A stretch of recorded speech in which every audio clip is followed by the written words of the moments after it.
સુરતના bed road ખાતે વર્ષોથી વિવિધ બચત યોજના ચલાવતા પિતાએ શરૂ કરેલી 2 યોજનામાં રોકાણ કરનાર બહુજન નગરના બિલ્ડર અને અન્ય 30 સભ્યોના પિતા મરણના બાદ પાકતી મુદતે 34,64,000 નહીં ચૂકવતા ભાજપના ભૂતપૂર્વ કોર્પોરેટર અને તેના ભાઈ વિરુદ્ધ ગુનો નોંધી ધરપકડ કરવામાં આવી છે। प्राप्त થતી વિગતો અનુસાર બેડ રોડ બહુજન નગર ઘર નંબર 127 માં રહેતા કાનજીભાઈ વાલજીભાઈ ભોજ વર્ષોથી બચત યોજના ચલાવી લોકોનો સભ્યો બનાવી દર મહિને પૈસા ઉઘરાવતા હતા। બાદમાં પાકતી મુદતે સારું વળતર પણ આપતા હતા। ઉઘરાવેલી રકમ સામે સસ્તા દરે લોન પણ આપતા હતા।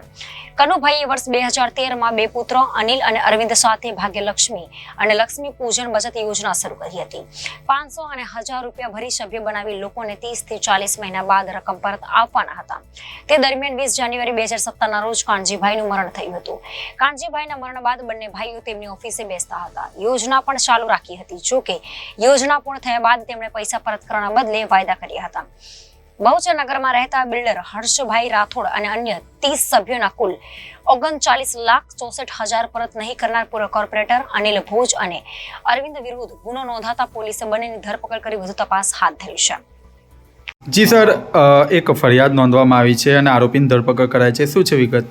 ચોક બજાર પોલીસ સ્ટેશનમાં ગત તારીખના રોજ ફરિયાદી શ્રીઓની ફરિયાદ મુજબ સૌપ્રથમ પ્રાથમિક અરજીની તપાસ કરતા ગુનાની મંજૂરી એસઓપી મુજબ આવતા ગત તારીખ ચોક બજાર પોલીસ સ્ટેશનમાં આઈપીસી કલમ 406, 420 અને જીપીઆઈડીની કલમ મુજબ ગુનો રજીસ્ટર કરવામાં આવેલ છે, જેમાં અનિલભાઈ ભોજ અને અરવિંદભાઈ ભોજની ધોરણસર અટક કરવામાં આવેલ છે। ગુનાની વિગતો જોતા 2013માં અનિલભાઈના પિતા કાનજીભાઈ ભોજનાઓએ 2013માં લક્ષ્મી બચત યોજના તેમજ લક્ષ્મી પૂજન બચત યોજના દ્વારા જુદા જુદા લોકો પાસેથી માસિક પૈસાની હપ્તો દ્વારા ઉઘરાણી કરવામાં આવેલ।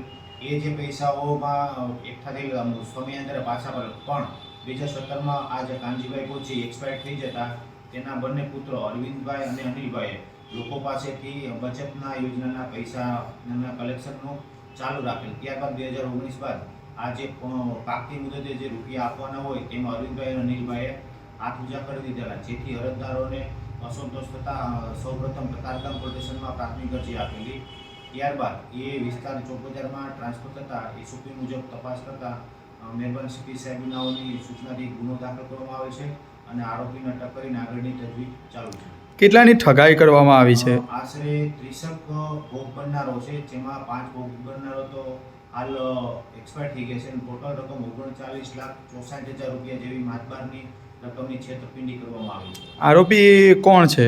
આરોપીમાં એક અનિલભાઈ જે છે એ પૂર્વ કોર્પોરેટર છે અને અરવિંદભાઈ છે એ કોર્પોરેશનમાં નોકરી કરે છે। Reporter Hitesh Prajapati, Janadesh news, Surat.